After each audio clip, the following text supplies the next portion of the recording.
ఇవాళ భారతీయులంటే ప్రపంచం అంతా గర్వించే విధంగా ఈ దేశాన్ని నడిపించిన నరేంద్ర మోడీ గారి సారథ్యంతో మనందరం నడవాలి.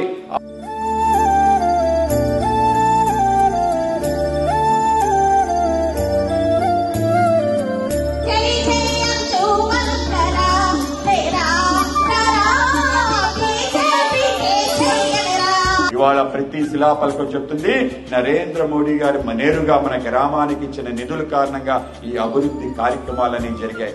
గత 10 సంవత్సరాలు బట్టి 2 కోట్ల నుంచి 10 కోట్ల రూపాయల వరకు ప్రతి గ్రామానికి నరేంద్ర మోడీ గారు నేరుగా నిధులిచ్చారు. గత ప్రభుత్వం ఈ నిధుల్ని పక్కదారి పట్టించే ఒక ప్రయత్నం చేసింది. ఇవాళ కాకినాడ, కోటిపల్లి, నర్సాపూర్ వరకు 102 కిలోమీటర్ల రైల్వే లైన్ రాబోతుంది. మన అమలాపురం రైల్వే స్టేషన్ త్వరలో ప్రారంభమవుతుంది. మీ అందరికీ తెలియజేస్తాను.